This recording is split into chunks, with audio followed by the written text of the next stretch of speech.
Shanitha umeze neza? Meze neza. Amahoro? Amahoro. Shanitha nubwa kangahe ugiye mu ndege? Bwa mbere. Witezemo iki nakaye gashya wumva witeze mu ndege?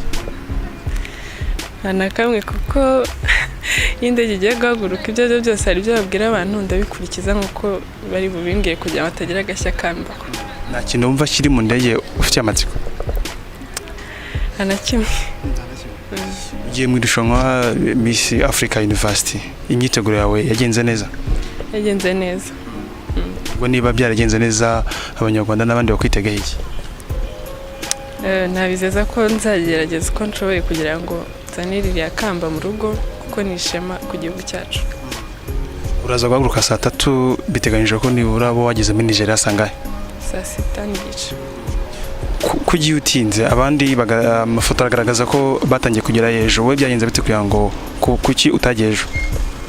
Twese nkuko turi abakobwa 54 ntago baduhaye igihe kingana, hari n'abandi bavuye mu bihugu byabo baje hano turi bujyane bari bugende nyuma yacu terwa n'amasaha baduhaye.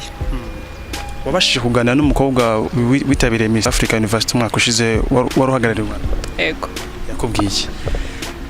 Yambwiye ko umwaka ushize byari bimeze ama the points turi necessary nagenderaho, nekereza ko kuba narabashe kuvugana nawe nabyo byarakamaro.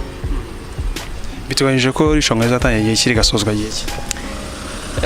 Nitugerayo ejo tuzatangira kujya muri boot camp, finali za itariki 30 z'ukwa 11, garuka itariki 2 z'ukwa 12. Abanyarwanda urabasaba iki muri iki gihe ugiye muri irushanwa rikomeye? Ndabasaba gukomeza kunshyigikira balikinga amafoto yanjye, bashiraho na comments kuri video, bampa amahirwe yo kuba muri top 10 binyuze mu majwi. Uhaguruka mama yakubwiye iki? Yansengeye. Kwifurije intsinzi cyane. Uramusezeranya iki nawe? Kuzagerageza uko nshoboye nkazana ikamba. Uretse gusenyera se nta manuro yaguhaye? Yazimpaye. Nizanjye kuko ari ikigiye mu rugendo reka nzigumane. Ibihe byiza. Urakoze.